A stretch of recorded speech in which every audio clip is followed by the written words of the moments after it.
shock to be drinking shitty beer.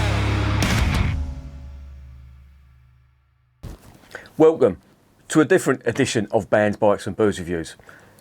COVID has still taken its toll on me. I don't want to sound like a fucking broken record, but I've lost my sense of smell and my sense of taste. It's starting to come back, but it's not 100%. Beer still just tastes like fizzy liquid to me. So there's not much point in me reviewing beers. I'm not going to give you the correct information, so that's been put on hold for now. But I have still been uploading archived videos, old videos that I've recorded and just haven't managed to upload yet. So there still will be reviews. They just won't be current. They'll be done they will have been done in the past. But I thought I would do a bit of a different one, and I might make it a regular thing.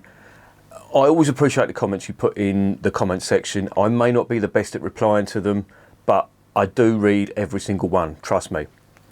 And I thought it's a bit of a, how can I put this? It's a bit of a piss take when people are putting up their comments and all that, and I don't respond in a timely fashion. So what I thought I'd do, and as I said, I'm going to probably try and make this a regular thing. I'm going to post up some worthwhile comments, good and bad, onto the channel, and I'll comment on them personally. So if it means that it encourages you to leave some worthwhile comments, you never know, you may get read out on the channel. Now, unfortunately, there's no prizes. I'm not that sort of channel. I don't give away prizes, and basically I've got fuck all to give away.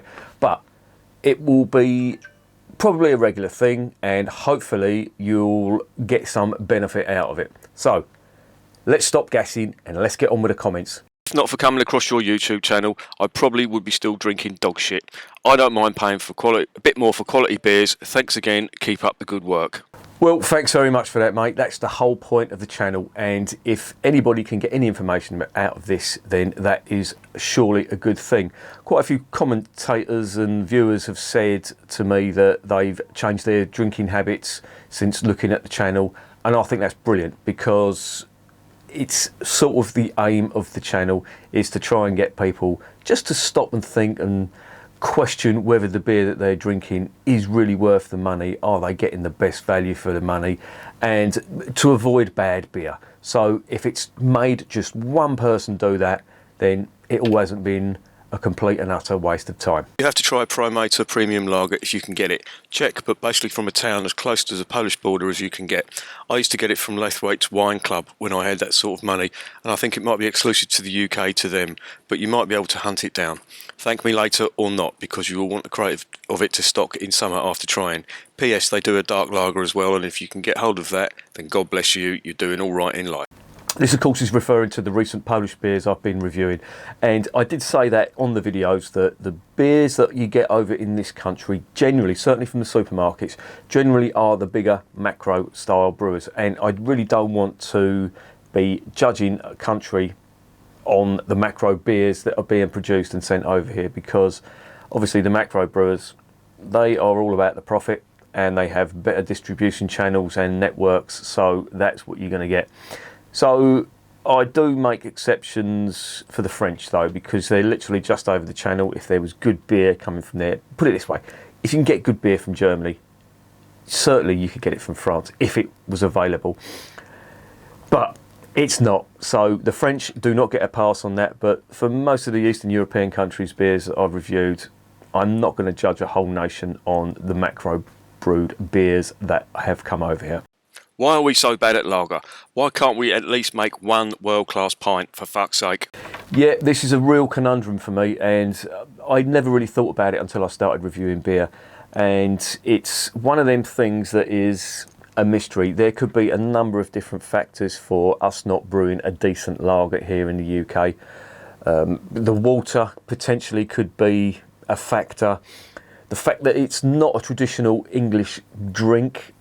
It was at the sort of turn of the century, or the turn of the 19th and 20th century, but it's, you know, from World War I and World War II, lager was really frowned on because it was seen as a German drink, and obviously this country was at war with Germany, and you didn't want to be encouraging exports or beer styles from the country you was at war with. So I think that's why we don't have a great tradition of brewing lager in this country. I think in the grand scheme of things, we're sort of playing catch up.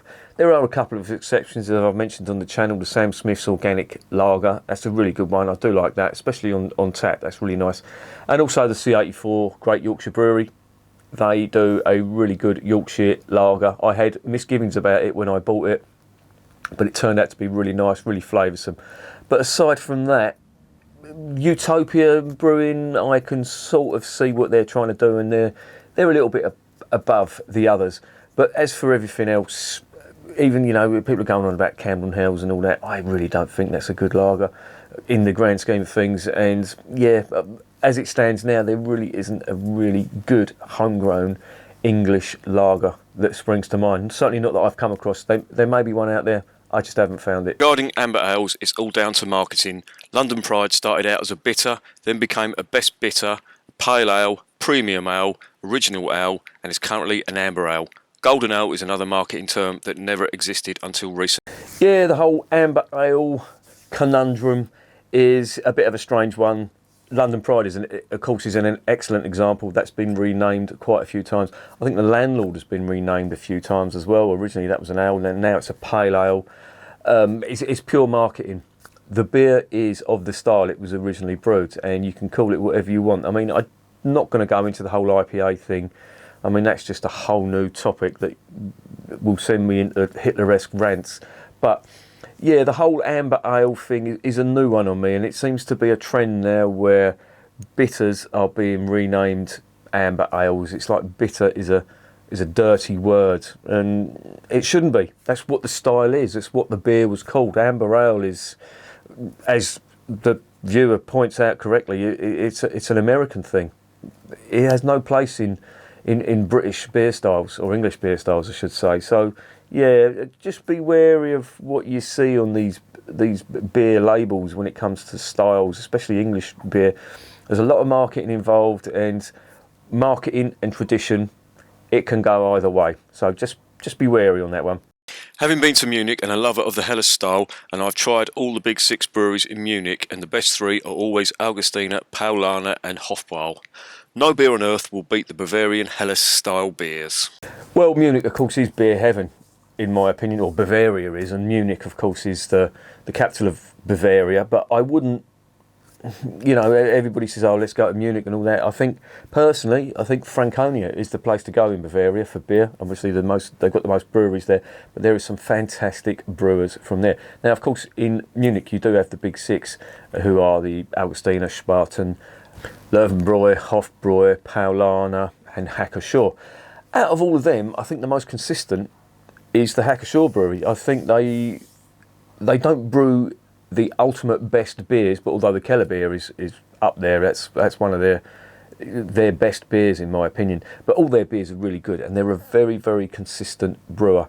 But they're all good in Munich. You don't survive in Munich if you're a bad brewer. There's just too much competition there. The bottom line is you basically won't go wrong if you buy a Helles from Munich, or even, well, you can go wrong with a Helles from Bavaria. I've had a couple of slightly dodgy ones, but Munich, yeah, that's where the home of Helles. Curious, what is the most popular red ale in your country? Killian's? Red ale. Well, red ale is a bit of an anomaly in this country. It's an Irish style of beer, and we don't really get much of it over here. We used to get the Caffreys, and that was really popular for some reason. I reviewed it on the channel recently, and it was fucking terrible. It just hasn't caught on over here, red ale. We have our own thing over here called ruby ale, which is not the same as red ale. Red ale, if somebody says to me red ale, I always think of the Irish red ale, the Smithwick's, that type of thing, which again is a really, really bland beer. There is a good red ale that comes from the Orkney brewery called Red McGregor. Now, I did like that, and the style is slightly different. The trend seems to be, certainly with the O'Hara's Irish ale, to put nitro in there to make it very smooth. And I've had it without the nitro, and believe me, it just tastes nicer. Nitro doesn't tend to agree with me for some reason. It gives me a headache. Now, I'm not saying that's going to be the same experience for everyone, but it just doesn't agree with me. And if you put that into red ale, I'm not going to I'm not going to be too impressed with it. I'm not saying it's bad, but it's just not for me. You mentioned Killian's there. I think that's a rebadged beer. Well, not a rebadged beer, but that was I think it was Molson Coors.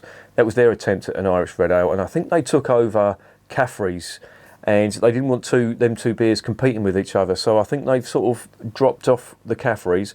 I managed to get a hold of it around Skunk Central, but it's very rare you see that over in this country now. They seem to be concentrating on Killian's, and you don't get Killian's over in this country. I think you only get that in Canada and the United States. But to me, yeah, if it was a red ale, the best red ale I've tasted so far, I think is the O'Hara's, not the Nitro O'Hara's one, the other one.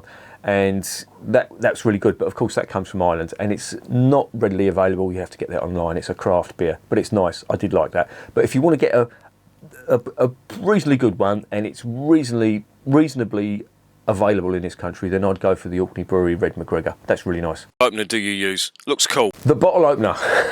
Well, I've got a few here. I think this is the one you're talking about. This is the Barfly bottle opener. If you go to barfly.com, you'll see their bottle openers there, and it's based on the old Chinese butterfly knives that you could do all them fancy tricks with. And some people, if you look on their website, they do all the fancy tricks. I don't go and feel that bollocks personally, but they're worth checking out. I mean, if you want to, they're not cheap. I will say that they're not cheap, but you can get custom ones as well. So if you want to make your own custom bottle opener, you can have your own graphics on it. Barfly do that. I'm not sponsored by them in any way. I'm fucking steaming. I can't pass comment on anything you've said really, but you've certainly changed the way I drink. Make of that as you want. Well, my friend, that is the whole point of drinking beer. Or is it? Who knows? This whole thing would be more informative if you qualified the different beers. It's all nice and good to know what certain beer was impressive, but I reckon a little description would go a long way. Cheers. Yeah, I hear you, mate. You wanna know what the actual beer tastes like. Difficult in a video that's going to be that long. Might have to make a lot of notes. The old grey matter isn't what it used to be. And it's one of them things that is just my personal opinion. And I haven't done one this year. In fact, I haven't done one for the last 2 years. Maybe I should revisit it at the end of the year, because obviously I've tasted more beer, my palate's changed, or my tastes have changed, and maybe what was good in 2020 or what I recommended in 2020 probably isn't the best now. But yeah, I may do that. They're quite time consuming to do their videos, as this is as well. But yeah, it's a good point, and I do get it. It's okay not to like a beer. When you have to work hard to like it, then you don't like it. It doesn't matter how local or organic it is. If you don't like it, you don't like it.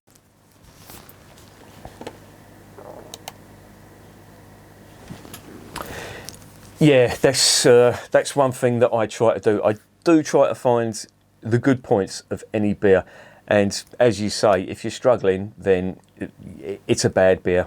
And I do, with the smaller breweries, I do try to give them a chance to see if there's any redeeming features in their beers. With the macro brewers, I don't, because you sort of know what you're getting with them. It's all about profit. It's all about minimum outlay for maximum returns. That's what they do. That's the very nature of them, and they're popular as well. It's a conundrum that I will never understand, but I suppose if you liken it to pop music is shite, but it's called pop music because it's popular. There you go. But yeah, it's something that I try to do. I do try to find the good points in a beer, but yeah, some beers just don't have that. Stupid long intro. Well, my friend, if you don't like the intro, skip it. A lot of people have said about the intro. They've asked if it's my band. No, it's not my band, unfortunately. I'm with a company called Epidemic Sounds. They do sound clips. I use them for the band. They do sound effects and stuff. They also do a little bit of music as well. And I found that tune on there. I've chopped up the tune. It's not the original tune, and I've used that. It's royalty free. I pay every month to use that intro.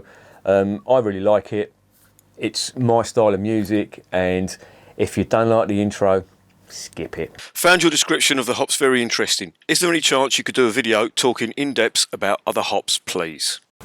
Yeah, hops is a fascinating subject, and I should really go a little bit more in depth into hops. I mean, I have a video on the channel explaining the role of hops and what they do. But the different types of hops, I think, deserve a bit of a mention and a bit of an explanation as to the difference of each country's hops. I mean, every country has its own grouping of hops, own style of hops, and it does give it a certain type of flavour. For example, Czech hops, the Czech Sarts hops, great for pilsners, etc. Obviously, you've got your American hops, very fruity, very juicy and resinous. You've got your English hops, musty, earthy, spicy, and you've got your German noble hops, herbal, spicy, grassy, and there's a whole host of others in between. So yeah, you could do a whole channel about hops even if you were really that keen as well.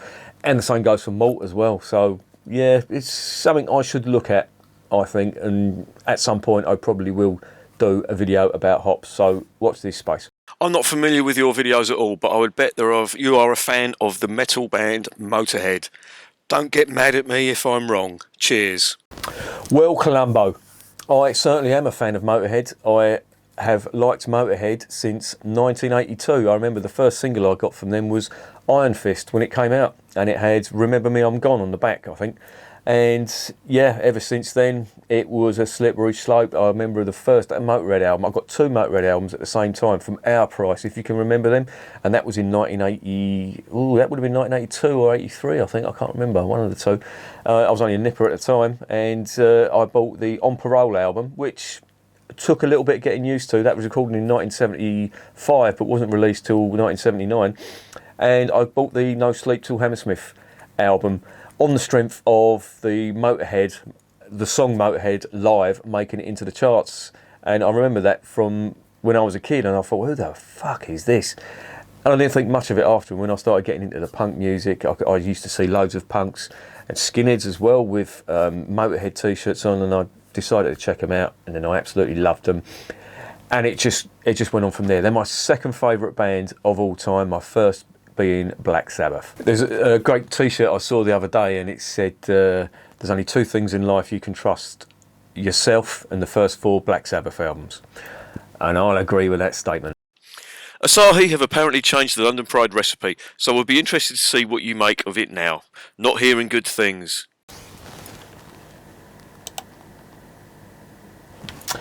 I keep hearing this a lot from people who are commenting on the channel. And the other day, somebody commented and said that the head brewer has left the head brewer at Fuller's left when Asahi took over, and they have a new brewer now. Now, I don't know how true this is. Certainly in the age of computerised brewing, but a lot of people have said that. And I sort of do go with it in the smaller breweries. If a head brewer leaves, then the beer style changes. It's like a restaurant, in my opinion. If a head chef leaves, then...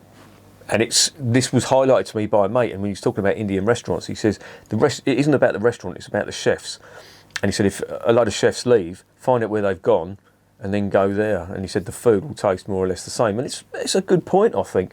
But the coming back to the London Pride thing, I've not seen that personally. Certainly on draft, maybe in the bottle.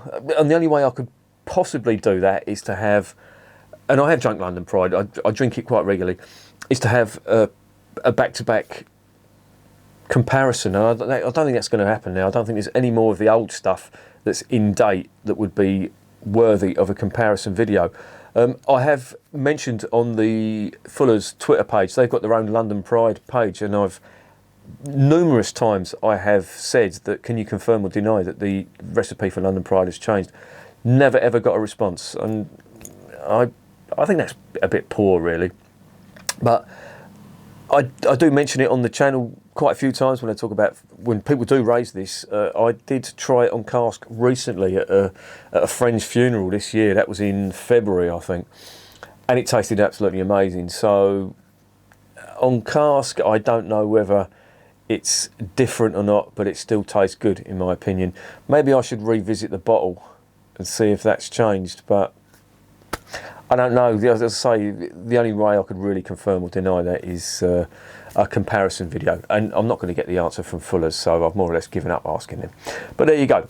In my opinion, it still tastes nice, so I'm still going to drink it. Is it worse than French beer? French beer. That Kamenitsa stuff was disgusting. It was probably the worst beer of 2022. I mean, it really was bad. The fact it was skunked, but it just didn't taste nice at all. Is it bad than French? Is it worse than French beer? Well, if you're comparing it with them dumpy bottles, yeah, I mean, bad beer is bad beer. If it tastes like shit, then I don't really want to compare shit with shit. It's just one of them things. In my opinion, just avoid French beer.